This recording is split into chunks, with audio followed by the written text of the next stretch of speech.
Hello everyone. This is part 7 for the past year NIT questions of the chapter Molecular Basis of Inheritance. So let's begin.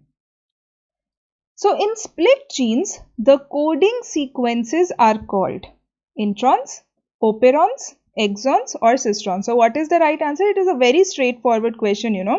So in coding sequences, there is a coding region, non-coding region. The coding sequence, non-coding region. Coding sequence, non-coding region. And then what happens is all these non-coding regions, they are removed and the coding regions are joined together. So what are these coding sequences called? They are called exons. Okay, so the right option is C. The region of gene which becomes part of mRNA and code for different regions of proteins are called as exons. Okay, so right answer is C. Reverse transcriptase is it is RNA dependent RNA polymerase, DNA dependent RNA polymerase, DNA dependent DNA polymerase, RNA dependent DNA polymerase. So this question, it might sound very confusing, but what you have to do is, so what is a reverse transcriptase? So the reverse transcriptase molecule converts RNA to DNA. Okay, so the polymerase is always named after what it forms. So what it forms? It forms DNA. So what will be the polymerase called? It will be called as DNA polymerase. Just remember this, because they can ask you the same question for anything. So whatever is the molecule that is formed will have the polymerase named after it, and whatever is the molecule from which it is formed will be the dependency. Okay, because this polymerase must depend on the RNA to form DNA. So do you get it? So what will be the right answer here? The right answer here will be RNA dependent DNA polymerase. Okay, because what is reverse transcriptase doing? Reverse transcriptase is converting RNA to DNA. So the phenomena of making DNA over RNA genome through enzyme reverse transcriptase is called as reverse transcription or feminism. Also remember this, it is an important term. So the right answer is D. The process of translation is ribosome synthesis, protein synthesis, DNA synthesis, RNA synthesis. Again, a very simple and straightforward question. So the process of translation is what? Protein synthesis. Okay, protein synthesis occurs over the ribosomes, which are also referred to as protein factories. Okay, it occurs over the ribosomes that are protein factories, but it is not the synthesis of ribosome. Okay, it is protein synthesis. A very straightforward question with the answer option B. During DNA replication, the strands separate by DNA polymerase, topoisomerase, helicase or gyrase. So what is the answer? If you remember what happens at the replication fork, the strands separate by the enzyme helicase. Okay, it is also called as unwindase because it unwinds the DNA molecule. So unwindase or helicase take parts in separation of two DNA strands. In prokaryotes, helicase or unwindase is assisted by gyrase in this function. Okay, so even gyrase is an important enzyme. So in prokaryotes, helicase will be accompanied by gyrase. Okay, so what is the right answer? The right answer is option C. So what happens at the replication fork, when this is a double stranded DNA molecule, let's say hypothetically, it looks ugly right now, but that's how it will look. And when the process of replication starts, so what will happen? The first thing will be formation of a replication fork, and this opening will be formed by the enzyme DNA helicase. Okay, and what are the other enzymes? The other enzymes involved are topoisomerase. So these topoisomerase will do what? They will prevent unwinding of the DNA so that torsional stress is prevented. Okay, and then you have SSB. What is SSB? They are single stranded binding proteins. Okay, they will come and bind to the DNA molecule. Okay, and they will stabilize the single stranded DNA molecule, because DNA molecule is happy when it is in the binded state, but when it is in the single stranded state, these proteins are needed so that it is stabilized. So this is the process that takes place at the replication fork and the two strands separate by helicase. Because most of the amino acids are represented by more than one codon, the genetic code is. See, this is a recurring question, so you need to know this. This has been emphasized in the previous videos also if you are following.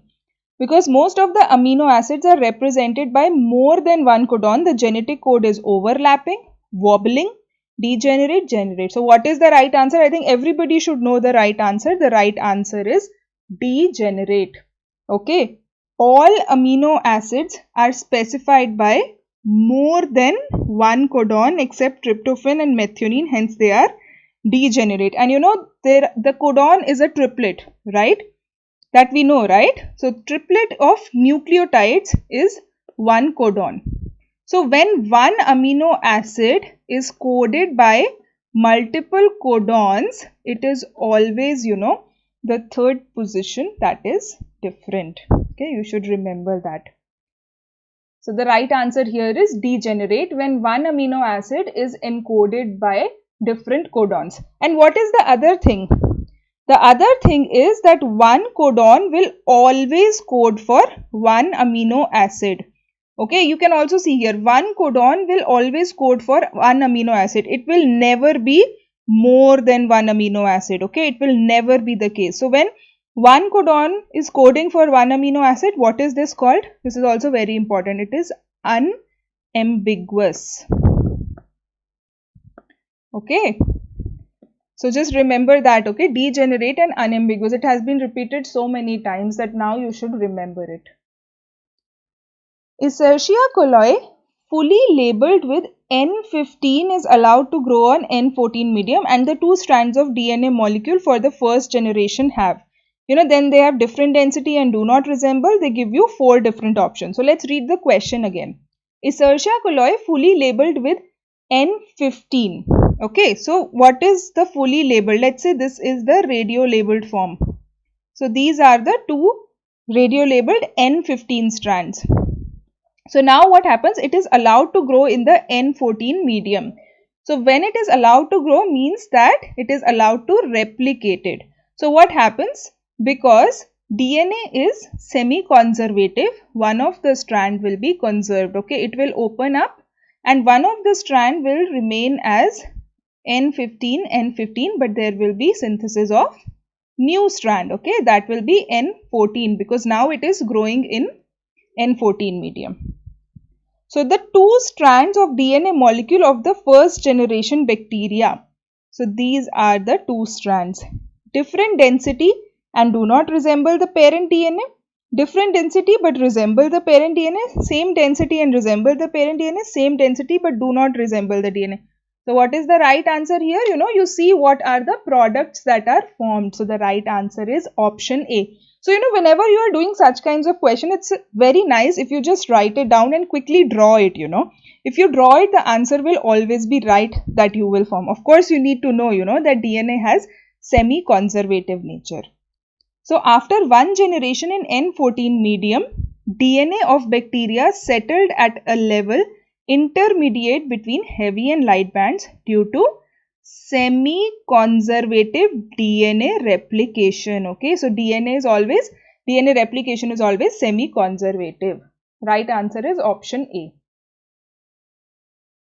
Khurana first deciphered the triplet codons of. Again, name of scientist. You should always, whenever you are studying a chapter, make a list of the scientists, take a paper and pen and write it down. And just keep on seeing it whenever you revise the chapter, and that's how it will get into head. If you see something, if you speak it out and if you write it down, it goes in your head very fast. So Khurana first deciphered the triplet codon of serine isoleucine, cysteine valine, tyrosine tryptophan, phenylalanine, methionine. So what is the right answer here? If you know the right answer, then you can score, So he first deciphered the code of cysteine and valine. Okay, if you don't know this, just write it down now. So the right answer is B. Experimental material in the study of DNA replication has been E. coli, Neurospora, Pneumococcus, Drosophila. So now read the question properly. In the study of DNA replication is what they are asking. Okay, not the genetic material. Don't get confused, because they can also ask you experimental material in the study of DNA as the genetic material, because you have also studied that. So here they are asking you for DNA replication. So what is the right answer? We know, E. coli. Messel and Stahl raised Escherichia coli on ammonium chloride, heavy isotopes of nitrogen for several generations to study the semi-conservative replication of DNA. The previous question, that we did for the N15, N14, they did similar experiments to see and to come to the conclusion that DNA replication is semi-conservative, which means that whenever DNA is replicated, each of the new molecule retains one of the parent strand and then it synthesizes one new strand. This is semi-conservative nature of DNA replication. So the right answer is option A. The process of transfer of genetic information from DNA to RNA or formation of RNA from DNA is. So it is transversion, transcription, translation or translocation. So what is the right answer? The right answer here is transcription. Central dogma of protein synthesis explains a unidirectional or one-way flow of information from DNA to RNA, that is transcription, and from RNA to polypeptide translation. Okay, we all remember this by heart. Even in our sleep now, we remember the central dogma, DNA to RNA, RNA to protein. Okay, so DNA has genes that can be translated to protein, which is the expression form of the genes. And what is a protein? It is a sequence of amino acid. So this is the central dogma. Okay, is it clear? So the right option here is B, transcription. In the genetic dictionary, there are 64 codons. As 64 amino acids are to be coded, 64 types of tRNA are present. There are 44 nonsense codons and 20 sense codons. DNA code is a triplet. So what is the right answer here? Why are there 64 codons? The right answer is option D, because genetic code is a triplet. Genetic code is a triplet coding for one amino acid in a polypeptide chain. There are 4 different types of nucleotides, okay, A, T, G and C. And since a code triplet is thus 64, distinct triplet of bases determine the 20 amino acids. But out of 64, 61 only code for the 20 amino acid. And what are the 3 codons? The 3 codons are amino acid UAG, UGA and UAA. Okay, still in 61 there is a triplet of 41 codons and therefore more than one codon codes for the same amino acid. And what is this called when more than one codon codes for the same amino acid? It is called the degenerate nature. Okay, so you remember, right, why DNA is a codon, why there are 64 possibility. Why are there 64 codons? Why? We just read it, but to simplify it, so codon is triplet. Okay, and codon is made up of nucleotides, and nucleotides are what? They contain nitrogenous bases. So which are the 4 nitrogenous bases? A, T, G and C. So what are the combinations? In mathematics you must have studied probability at some stage, right? So here 4 possibilities, here 4 possibilities, here 4 possibilities. So 4 into 4 into 4 is 64, and that is why there are 64 codons, out of which 3 code for stop codons and 61 code for amino acid. So this is important, okay? So you should know this. So the right answer is D. An octamer of 4 histones complexed with DNA. It forms endosome, nucleosome, neosome, centrosome. This is a very straightforward question.